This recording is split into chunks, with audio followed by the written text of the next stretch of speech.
Halo, Assalamualaikum warahmatullahi wabarakatuh. Selamat pagi. Perkenalkan saya Dr. Budi. Pada kesempatan kali ini kita akan membahas mengenai kupas tuntas tip and trick lulus CPNS tahun 2021. Seperti yang teman-teman ketahui, sebentar lagi pada bulan ini, bulan Mei, akan dilaksanakan pendaftaran CPNS 2021. Infonya adalah bulan ini, tapi belum pasti apakah awal bulan atau minggu kedua, minggu ketiga atau minggu keempat.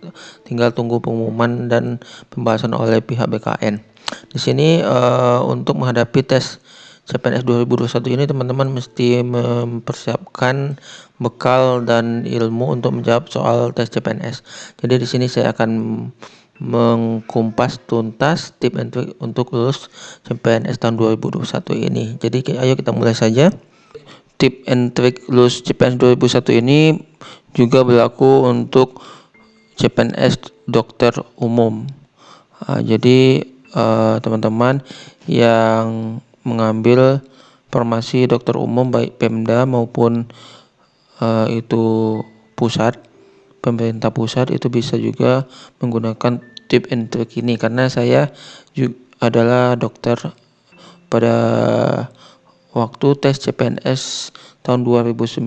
Saya mengambil formasi dokter di Pemda, sehingga saya nanti juga akan berbagi pengalaman saya sebagai dokter CPNS tahun 2019. Jadi teman-teman, yuk bagi para dokter umum, yuk ikuti tip and trick lulus CPNS tahun 2021 di formasi dokter umum. Oke, yuk kita bahas. Di sini yang pertama, tip and trick yang pertama adalah teman-teman berlatih soal-soal CPNS sebanyak mungkin. Seperti yang teman-teman ketahui bahwa tes CPNS itu, untuk tesnya itu ada 3 bidang, ada TWK, TU, dan TKP. TWK adalah tes wawasan kebangsaan, TU tes intelijensi umum, dan TKP adalah tes kemampuan kepribadian. Di sini untuk masing-masing soal itu TWK ada 35 soal, TU 30, dan TKP ada 35. Jadi di sini teman-teman mesti berlatih soal-soal tersebut, baik itu soal TWK, TU, dan TKP. Jadi teman-teman dengan banyak berlatih soal akan mengetahui di bagian bidang mana kelemahan teman-teman dan kekuatan teman-teman, apakah di bidang TWK, TU, atau di bidang TKP. Jadi teman-teman bisa menutupi kelemahan itu dan memanfaatkan kelebihan teman di bidang yang teman punya kelebihan tersebut, apakah TWK, TU, ataupun TKP.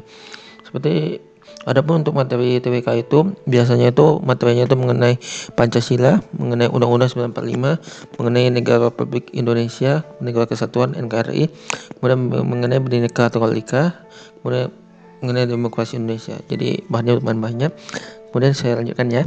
Di sini ada negara dan konstitusi, kemudian mengenai hak asasi manusia dan geopolitik Indonesia, dan ada mengenai soal sejarah penting di Indonesia dan di dunia. Jadi teman-teman mesti kuasai bahan-bahannya. Seperti yang ketahui, Pancasila itu biasanya akan soalnya mengenai pengertiannya, kemudian bagaimana lahirnya Pancasila, kemudian bagaimana lambang Pancasila tersebut, sila-silanya, kemudian Pancasila itu sebagai ideologi nasional, makna dari masing-masing sila Pancasila itu, kemudian bagaimana pengamalannya, kemudian kedudukan dan fungsi Pancasila, dan bagaimana konteks Pancasila dalam ketatanegaraan Indonesia. Kemudian untuk Undang-Undang 945 itu mengenai sejarahnya gimana, sejarah dibentuknya Undang-Undang 945 itu gimana. Kemudian konstitusi yang berlaku di Indonesia, seperti yang ketahui ada konstitusi Republik Indonesia Serikat, konstitusi Undang-Undang 1950, Undang-Undang 1945. Teman-teman mesti menguasai itu, biasanya soalnya itu mengenai itu. Kemudian mengenai Negara Republik Indonesia, jadi di sini teman-teman mesti menguasai zaman sebelum kemerdekaan dan zaman sesudah kemerdekaan saat penjajahan oleh Jepang, Belanda. Kemudian konsep negara kesatuan menurut Undang-Undang 1945. Kemudian kita jangan lupa juga mesti menguasai Bhinneka Tunggal Ika, semboyan negara Republik Indonesia. Kemudian juga teman-teman mesti menguasai sistem demokrasi di Indonesia, bentuk-bentuk demokrasi. Kemudian juga pengertian negara, bentuk konstitusi yang berlaku di Indonesia, kemudian hak asasi manusia, baik itu apa saja hak asasi warga negara Indonesia dan hak asasi di Undang-Undang 1945. Kemudian juga ada mengenai wawasan Nusantara, geopolitik dan geostrategi di Indonesia, perkembangan wilayah Indonesia dan dasar hukumnya, kemudian unsur-unsur dasar wawasan Nusantara. Kemudian jangan lupa teman-teman mesti menguasai juga masa kerajaan di Indonesia, perjanjian-perjanjian bersejarahnya, kemudian ASEAN, kemudian KA, Konferensi Asia Afrika, kemudian PBB, kemudian Revolusi Prancis, kemudian Revolusi Amerika. Jadi teman-teman mesti menguasai bahan-bahan yang saya sebutkan tadi. Di sini teman-teman bisa membaca bahan-bahan itu, bisa beli buku yang membahas mengenai bahan TWK tersebut, ataupun bisa searching online atau mungkin buka YouTube, siapa tahu ada yang membahasnya. Kemudian teman-teman juga selain menguasai materi juga perbanyak latihan soal. Di sini yang paling utama itu teman-teman mesti perbanyak kuasanya materi dulu, karena teman-teman mesti menguasai materinya dahulu, pengetahuannya dulu sebelum bisa menjawab soal.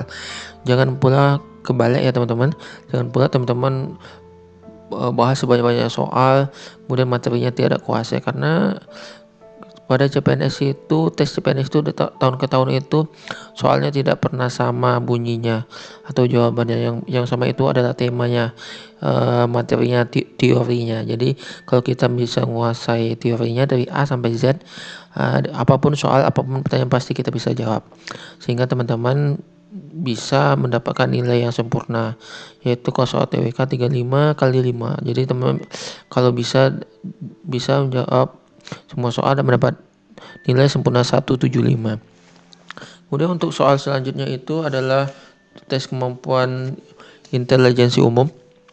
Di sini biasanya tema soalnya itu mengenai sinonim, antonim, analogi, kemudian pemahaman bacaan, kemudian ada soal mengenai deret angka dan huruf, kemudian berhitung cepat, kemudian aljabar, geometri, kemudian penalaran logis dan penalaran analitis. Di sini teman-teman mesti menguasai bahan tersebut, bisa dibaca di buku atau searching di Google Internet atau lihat di YouTube. Di sini yang paling utama teman-teman mesti menguasai konsep dasar dari pengetahuan intelijensi umum ini. Jadi teman mesti menguasai gimana dasarnya, gimana rumusnya, gimana penyelesaiannya. Jadi ketika tes nanti apapun bentuk soalnya teman-teman bisa kuasai. Jadi setelah teman-teman kuasai materi di sini, teman-teman selanjutnya adalah perbanyak latihan soal mengenai tema-tema tersebut. Kemudian teman-teman dengan latihan soal teman-teman akan mengetahui di bagian sub tema yang mana teman-teman lemah. Apakah teman biasanya yang agak susah itu soalnya itu pemahaman bacaan, kemudian itu mengenai geometri, penalaran logis dan analitis. Itu teman-teman mesti perbanyak untuk latihan soal pada subtema tersebut. Kemudian kalau untuk yang TWK tadi yang biasanya susah itu adalah mengenai Undang-Undang 1945. Jadi teman-teman mesti hafal pasalnya, pasal-pasal Undang-Undang 1945.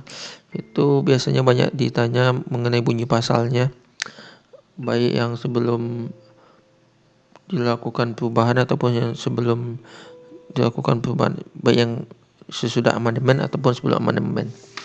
Kemudian biasanya yang susah itu menjawab soal sejarah yang bersifat hafalan, jadi teman-teman mesti banyak menghafal. Kemudian yang selanjutnya tes kemampuan kepribadian. Jadi di sini untuk tes kemampuan kepribadian itu teman-teman mesti menguasai subbab yang agak berbeda dibandingkan yang sebelumnya. Kenapa saya bilang begitu? Karena di sini soalnya itu biasanya agak panjang, kemudian membutuhkan pemahaman yang lebih dan matang. Kita sebagai peserta mesti memahami soal dan jawabannya, karena di sini soalnya itu agak panjang, kemudian jawabannya itu A B C D E itu hampir sama gitu bunyi dan jawabannya. Jadi kita mesti memilih yang paling baik. Kalau soal TWK TIU itu Kalau misalnya kita menjawab betul, misalnya pilihannya A, B, C, D, E, kemudian salah satu jawabannya itu betul, sedangkan pilihan yang lain itu salah, itu poinnya dapat 5, itu untuk TWK dan TU.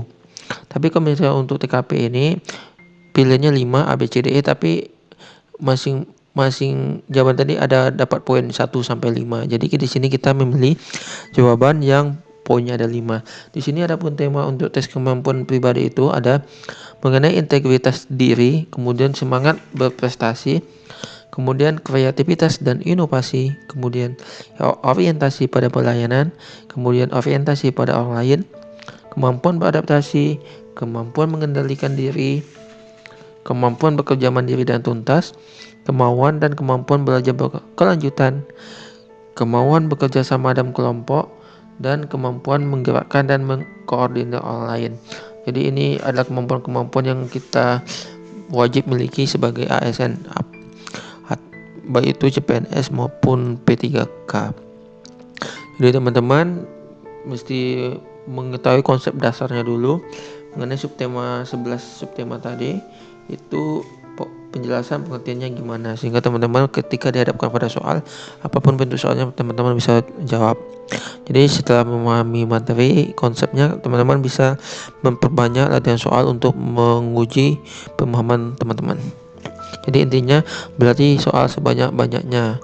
Kalau misalnya teman-teman bisa bahas soal sebanyak 1000 soal, lakukan 2000, 3000, 4000, 5000, 6000, 7000, 8000, 9000, 10000. Karena dengan semakin banyak teman-teman berlatih soal, akan semakin matang teman-teman dalam menjawab soal tersebut dan akan memudahkan teman-teman dalam menjawab soal pada tes CPNS nanti.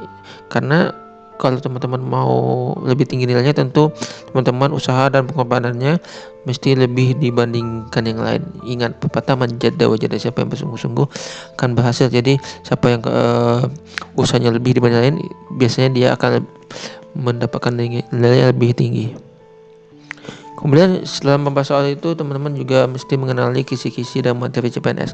Karena biasanya itu setiap tahunnya itu Kemenparekraf itu memberikan kisi-kisi soal yang diujikan pada CPNS, baik itu TWK, TU, dan TKP. Jadi teman-teman mesti update mengenai info ini.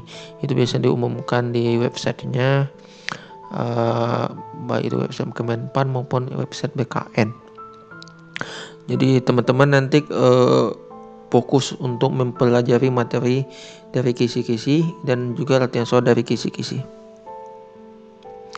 Kemudian selalu update mengenai informasi CPNS. Jadi teman-teman mesti update mengenai kapan mulai pendaftaran CPNS dilakukan dan kapan tes seleksi dilakukan. Teman-teman mesti tahu apa persyaratan administrasinya, apa aja yang dibutuhkan. Jangan sampai teman-teman gagal pada tahap administrasi. Jadi teman-teman gagal sebelum melakukan perang, sebelum tes teman-teman sudah gagal. Kemudian teman-teman juga mesti tahu tahap tesnya. Biasanya tahap tesnya itu awalnya adalah tes administrasi, yaitu persyaratan bahan-bahan KTP, ijazah, KK, kemudian yang lainnya juga. Kemudian juga seleksi selanjutnya tes tahapan seleksi SKD, kemudian tes SKB. Untuk tes SKD biasanya sistemnya adalah chair komputer, kemudian hasilnya biasanya langsung bisa dilihat pada waktu selesai ujian. Kemudian SKB di sini teman-teman mesti tahu apakah ada pakai tes wawancara, tes olahraga, tes fisik, atau hanya tes menggunakan CAT saja. Karena setiap instansi itu beda. Kalau kementerian itu biasanya ada tes pakai tes wawancara dan tes kesehatan, tes fisik biasanya ada. Kemudian kalau misalnya di Pemda itu biasanya tesnya ada pakai sistem CAT saja, pakai sistem komputer saja. Kemudian teliti ya. Jadi ini yang paling utama. Jadi teman-teman dalam menjawab soal itu TWK, TU, dan TKP itu mesti teliti. Karena biasanya yang membuat kita gagal itu karena kita tidak teliti atau ceroboh. Jadi mungkin pada saat tes itu adrenalin kita akan meningkat sehingga akan memicu menaikkan emosi kita, kemudian membuat kita panik, kacau, sehingga sebetulnya kita sebelum tes udah menguasai, udah siap, udah melakukan materi, udah kuasai, kemudian soal-soal udah banyak kita bahas, udah ribuan soal, tapi saat tes karena kita panik, yang patutnya kita bisa jawab soal jadi tidak bisa jawab soal. Kemudian yang awalnya patutnya kita bisa betul jadi salah, jadi nilai kita jadi rendah. Jadi di sini teman-teman mesti rileks dan teliti dalam menjawab soal. Kemudian jangan lupa subscribe ya. Jadi teman-teman, sampai di sini apakah kita lanjutkan? Mungkin teman-teman agak capek karena agak panjang pembahasannya, tapi jangan lupa subscribe channel YouTube saya, kemudian tekan lonceng untuk mendapatkan notifikasi dan tekan tombol like. Oke, selanjutnya kita lanjut ya. Kalau bagi teman-teman yang agak capek, ambil nafas dulu, kemudian angkat tangan, gerak-gerakkan tangan dulu, kaki loncat-loncat. Gimana supaya nggak ngantuk. Kemudian selanjutnya, pada saat teman-teman setelah melakukan melengkapi administrasi dan dinyatakan lulus, biasanya itu teman-teman itu ketika login ke website SSCN, jadi ada nanti untuk pendaftaran itu kita masuk ke website SSCN BKN. Di situ kita isi data, kemudian kita lengkapi persyaratan diminta di-upload, kemudian setelah itu dinyatakan lulus, nanti ada pengumumannya dinyatakan lulus, kemudian kita bisa memilih formasi apa yang kita minta. Jadi teman-teman mesti tahu formasi apa aja yang sepi peminatnya. Jadi untuk untuk memperbesar, untuk meningkatkan peluang teman tulus, ya teman-teman mesti mencari tempat yang sepi peminat sehingga saingan teman itu menjadi sedikit. Jadi ini, atau mungkin teman-teman kalau misalnya persiapannya sudah merasa matang, materi TWK, UTKP-nya udah dikuasai, kemudian pada saat melakukan tryout soal itu nilainya udah tinggi 400-an ke atas dan pede dan udah percaya diri banget untuk bisa memilih tempat dimanapun, baik itu tempat yang banyak peminatnya, ayo teman-teman jangan takut, teman-teman mesti semangat untuk memilih tempat keinginan teman tersebut, karena kan dalam memilih tempat itu kita itu tidak hanya memikirkan diri kita, tapi kita, mungkin teman-teman yang udah nikah, mungkin istrinya tidak mau dibawa di tempat yang terpelosok atau tempat yang terpencil, karena kan biasanya sepi peminat itu ada tempat yang terpelosok atau terpencil, mungkin nanti punya ibu atau orang tua yang sudah tua yang mesti dijaga, jadi teman-teman nggak bisa jauh gitu misalnya, karena dalam pemilihan formasi ini banyak pertimbangan-pertimbangan yang mesti kita pertimbangkan. Jadi ya tergantung teman-teman, kalau mau lebih gampang kemudian kompetisinya nggak terlalu sengit, ya pilih tempat yang sepi peminat. Tapi kalau misalnya ingin berkompetisi, ya pilih tempat yang banyak peminat dan tempat yang teman-teman suka. Kemudian ini ikut bimbel. Jadi kalau misalnya bagi teman-teman yang punya uang yang berlebih, bisa ikut bimbel. Di sini bimbelnya itu pilih bimbel-bimbel yang memang sudah terpercaya, yang sudah terbukti memberikan materi yang bagus, kemudian memberikan tryout soal-soal yang sudah disusun dengan bagus, prediksi yang bisa terpercaya, dan membahas soal-soal CPNS tahun sebelumnya. Jadi pastikan tempat teman ambil bimbel itu kredibel dan terpercaya. Kemudian ini konsisten dan disiplin. Ini yang paling penting. Jadi dalam belajar CPNS itu teman-teman mesti konsisten dan disiplin. Konsisten ini di sini teman-teman mesti konsisten. Misalnya teman-teman belajarnya tiap hari, misal tiap pagi, siang, malam, misalnya kan, teman-teman mesti konsisten. Jadi tiap hari teman-teman mesti belajar pagi, siang, malam. Jangan pula teman-teman belajar hari ini pagi, siang, malam, tiba besok enggak gitu. Itu belajar lagi, konsisten lagi, belajar lagi. Itu bukan konsisten. Konsisten itu berkelanjutan. Kemudian juga disiplin. Di sini teman-teman mesti disiplin. Kalau misalnya waktunya itu udah waktu untuk belajar, ya belajar, jangan nonton, jangan main, jangan melakukan hal-hal yang tidak berhubungan dengan CPNS. Sehingga dengan konsisten dan disiplin, akan semakin banyak materi dan soal-soal yang teman-teman bisa pelajari dan bahas, sehingga bank soal yang ada di kepala otak teman-teman itu akan semakin banyak dan akan memudahkan teman-teman dalam menjawab soal ujian CPNS nantinya. Kemudian membagi waktu belajar. Jadi sini dibagi waktu belajarnya dibagi waktu belajarnya, kemudian waktu untuk mainnya, waktu untuk makan, waktu untuk minum, waktu untuk tidurnya. Jadi waktunya belajar ya belajar, ya konsisten sama konsisten tadi. Kalau misalnya waktu untuk belajar ya belajar, main-main. Tapi kalau misalnya udah mau dekat tes ini ya perbanyak belajar tes CPNS dan sedikit mainnya, oke?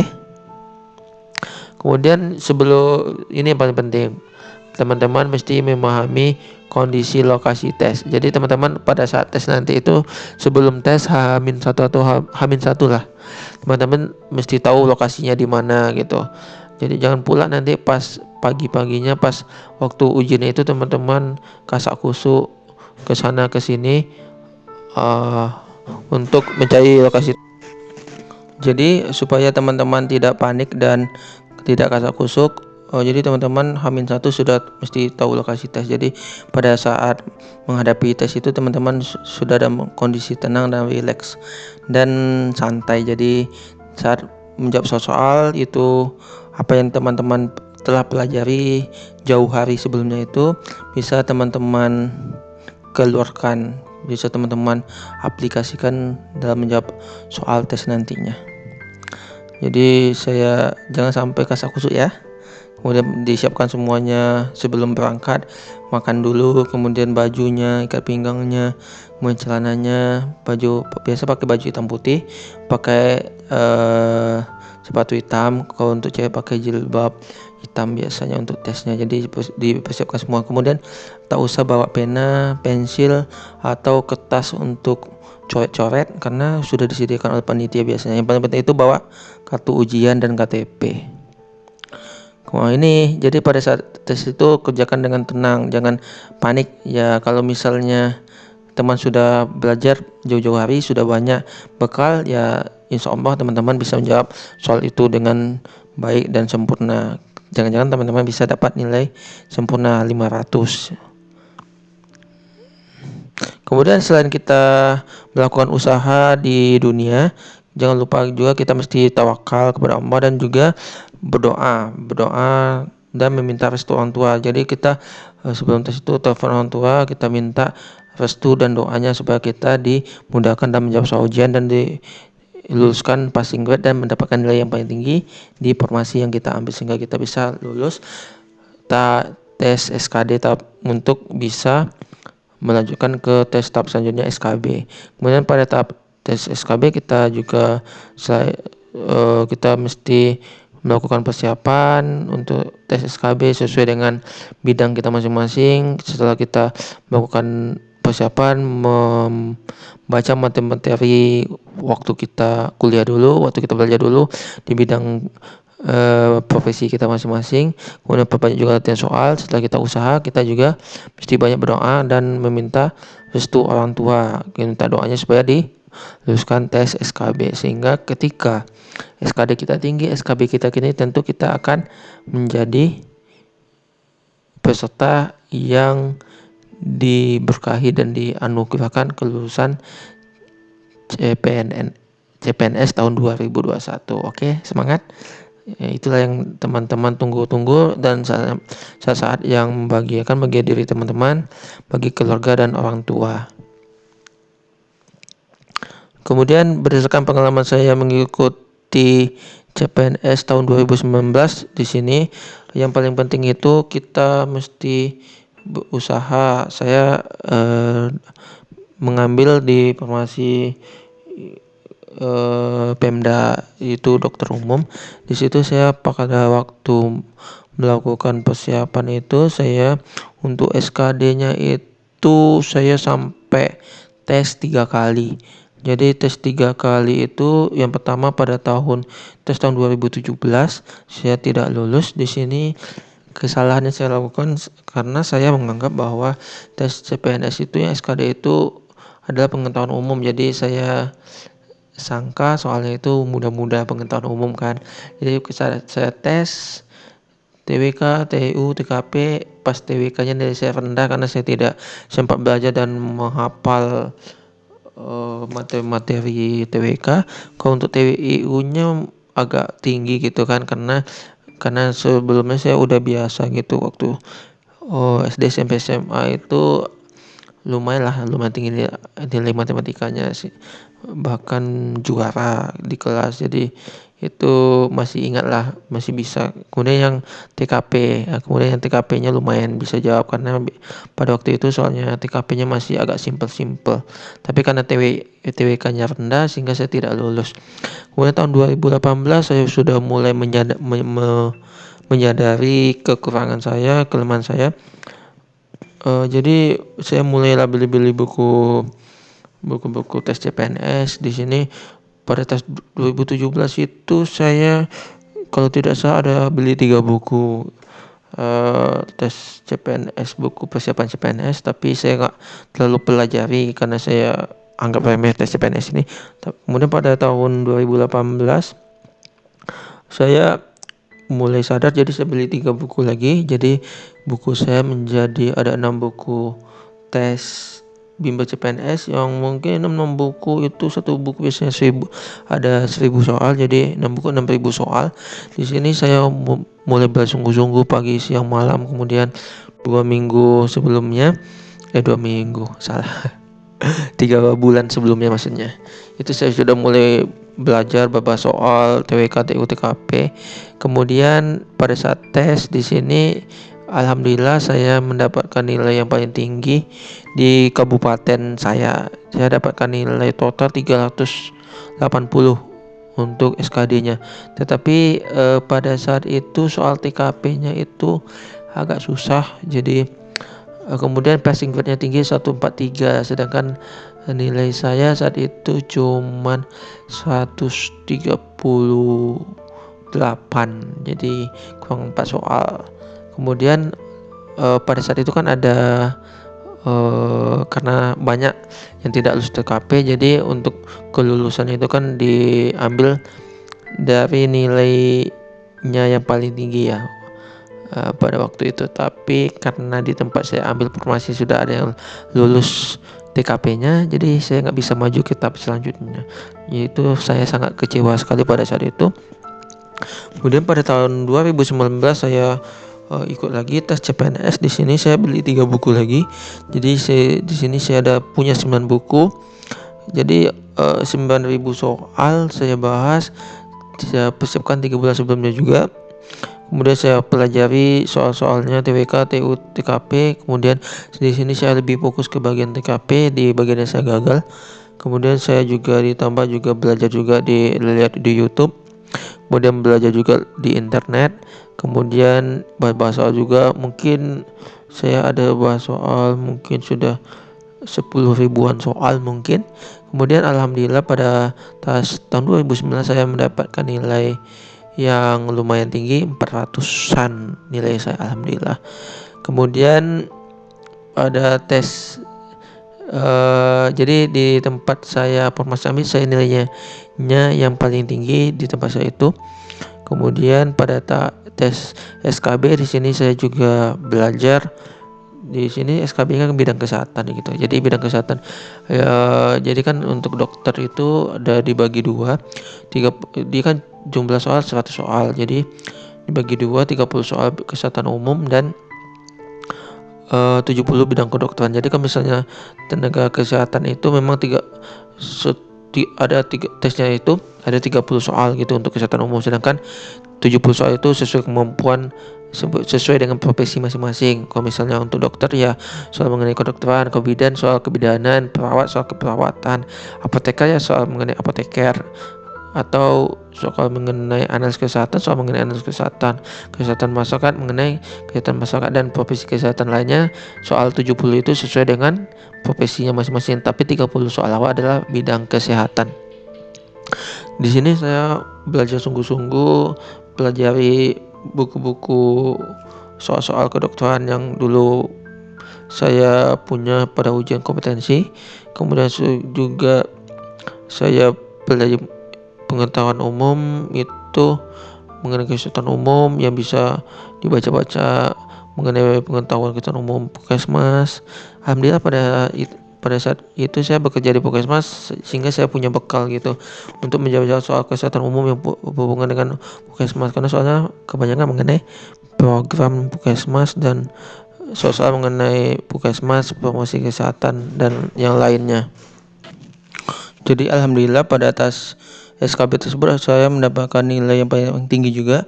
Di formasi yang saya ambil dapat nilai 380, sehingga sedangkan saingan saya dapat nilainya 265 kedua-duanya. Jadi kan tempat saya itu hanya membutuhkan satu CPNS. Jadi saya punya 2 saingan pada saat tes SKB dan nilainya alhamdulillah cukup jauh, sehingga tes SKD saya nilai paling tinggi, tes SKB paling tinggi tentu saya yang dinyatakan lolos, tabarakallah, alhamdulillah. Oke, sekian pengalaman saya bisa saya bagikan kepada teman-teman. Semoga bisa menjadi ilmu bagi teman-teman. Semoga saja bisa menjadi nilai plus bagi teman-teman dan bisa menjadikan pelajaran pengalaman saya ya tes CPNS saya tahun 2019, sehingga teman-teman bisa mendapatkan nilai yang paling tinggi juga di SKD dan di SKB, sehingga menjadi satu-satunya lolos untuk CPNS di formasi teman-teman ambil. Oke, tetap semangat untuk persiapan CPNS 2020. Salam semangat. Assalamualaikum warahmatullahi wabarakatuh.